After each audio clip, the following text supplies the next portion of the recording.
सुरेश सोम जी मेरठ से।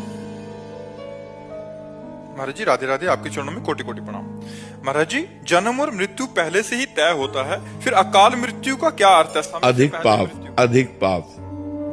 अधिक पाप हो जाने पर अकाल मृत्यु आ जाती है। जैसे जन्म और मृत्यु का हमारा समय तय है, वो जवानी में भी मर सकता है, बुढ़ापा भी मर सकता है, पर जो अचानक अकाल मृत्यु होती है जिसकी, वो अधिक पाप बन गया, कोई महत पाप बन गया, महान पाप बन गया, तो तत्काल आयु को छीन करके उसका नाश कर देता है। तो अकाल मृत्यु का किसी का भी योग ना बने, इसलिए भगवान का चरणामृत रोज पीना चाहिए।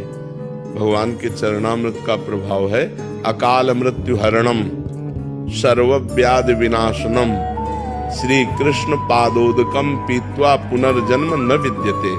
अगर रोज भगवान का चरणामृत पिए, शालिग्राम भगवान का, जैसे राधा वल्लभ जी बांके बिहारी जिनसे चरणामृत ले ले और उसी में जल मिला ले और रोज एक ढक्कन चरणामृत ले, तो अकाल मृत्यु नहीं होगी। अकाल मृत्यु हरणम सर्व व्याधि विनाशनम, समस्त रोगों का शमन करने की सामर्थ्य और भगवान की प्राप्ति की भी उमंग ये चरणामृत प्रकट करता है। जो रोज चरणामृत पीता है उसकी अकाल मृत्यु नहीं हो सकती, उसको कोई रोग परेशान नहीं कर सकता। होगा, शरीर में हो सकता है रोग, लेकिन उसको परेशान नहीं कर सकता, और उसका शरीर जब छूटेगा तो अब अगला जन्म नहीं होगा, ऐसी उसकी स्थिति बन जाएगी। भगवान का अंतिम समय स्मरण आ जाएगा अगर रोज नियम से चरणामृत पीता है। अकाल मृत्यु हरणम सर्व व्याधि विनाशनम श्री कृष्ण पादोदकम पीत्वा पुनर्जन्म न विद्यते। जो भगवान का रोज चरणामृत पीता है उसका पुनर्जन्म नहीं होता, उसकी अकाल मृत्यु नहीं होती, उसको कोई रोग दबा नहीं सकते। नहीं तो अपने द्वारा पाप ऐसे बन जाते हैं।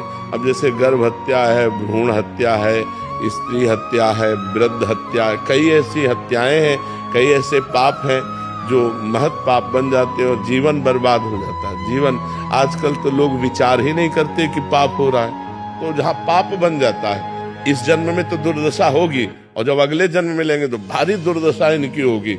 अब ये उस समय भले कोई पाप न कर रहे हो, तभी लगता है कि यार देखो इस आदमी को कितना कष्ट, लेकिन ये वही आदमी है। अगर इसको पूरी सीन दिखाई जाए तो आपकी ठीक है, भले इसको ऐसा ही होना चाहिए। तो जो दंड मिलता है ना, जिंदा जल गए, ट्रक में पिस गए, अब ये सब वही हैं। अब इस जन्म में आए घूम के तो अच्छे आदमी हैं, भले पाप नहीं कर रहे, लेकिन पूर्व का जो पाप है वो पीस देगा, वो जला देगा। तो जो कोई महान पाप बन जाता है तो हमारी अकाल मृत्यु भी कर देता है।